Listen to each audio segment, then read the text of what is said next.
J'ai eu beaucoup de chance, je suis tombée sur une conseillère en diabétologie extrêmement compétente, extrêmement structurée et ça a aidé tout de suite à mettre, les points sur les i tout de suite, hein. Qu'est-ce qui se passe quand je fais ça? Qu'est-ce que je fais? Voilà et comme j'ai été prise en charge de façon très structurée, ça m'a permis de prendre la maladie en charge moi-même très, très vite et c'est ça qu'il faut faire. Il faut, puisque les diabétiques sont livrés à eux-mêmes. Il faut qu'ils se prennent en charge tout seuls. Ils ne peuvent pas téléphoner au médecin tous les jours pour leur demander qu'est-ce qu'il faut que je fasse maintenant. Il faut qu'ils apprennent très très vite à gérer leur maladie eux-mêmes.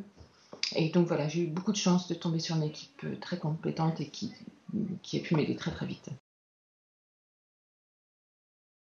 Oui, et on apprend toujours, parce que d'abord les symptômes sont toujours différents. Alors, d'autres diabétiques disaient ça aussi.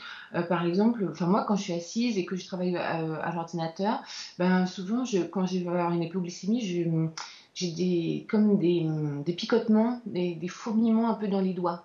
Et quand je fais du sport, par exemple, c'est différent. J'ai l'impression d'avoir comme des images qui bougent un peu, comme si j'arrivais pas à, ou comme les images se superposaient. Enfin, ou alors on sent tout d'un coup une bouffée de chaleur qui arrive, voilà. Et bon, donc pour chaque situation, il y a des symptômes différents et parfois on n'arrive pas trop à les interpréter. Voilà, et c'est ça qu'il faut arriver à faire, mais on peut pas toujours être parfait, on est des hommes et des femmes, donc on n'est pas des machines. Donc c'est difficile de savoir euh, quand est-ce qu'on va faire une hypoglycémie, quand est-ce qu'on est en hyperglycémie. Et donc c'est pour ça aussi qu'il faut contrôler sa glycémie fréquemment dans la journée.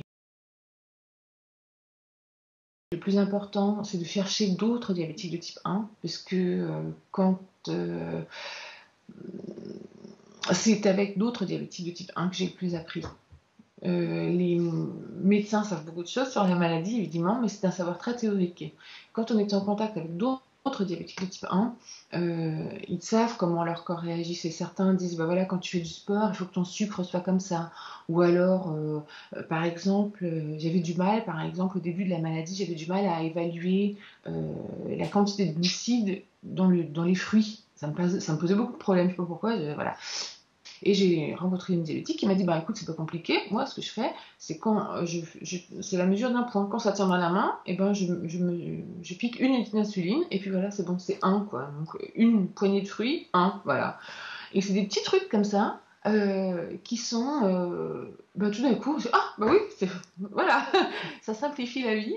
Et on apprend beaucoup, beaucoup au contact d'autres diabétiques de type 1. Comme je suis en Allemagne et je suis française, donc pour moi c'était un petit peu difficile d'apprendre la maladie en allemand, donc je cherchais des conseils en français et j'ai remarqué qu'il n'y avait pas beaucoup de blogs de diabétiques de type 1 en français. Donc j'ai décidé de me lancer et de faire le mien. Mais parallèlement, j'ai quand même dû apprendre la maladie en allemand. Et donc j'ai pris contact avec d'autres blogueurs et on s'est d'ailleurs rencontrés puisqu'on est un groupe de blogueurs, enfin oui, la plupart sont blogueurs et ils sont tous type 1 et on s'était rencontrés pour une course de 100 km, donc c'est une course par équipe de 10, chacun court à peu près 10 km et ça me paraissait insurmontable il y a un an parce que courir 10 km, on est seul, on est malade et si personne n'est là pour nous venir en aide, comment est-ce qu'on va faire? Eh bien si, on y arrive, et puis plus que ça, parce parmi eux, il y a même des marathoniens, donc rien n'est impossible. Et donc, d'avoir ce contact avec d'autres personnes malades et qui se dépassent ou qui font des choses un petit peu extraordinaires, ça a été une grande aide. Oui.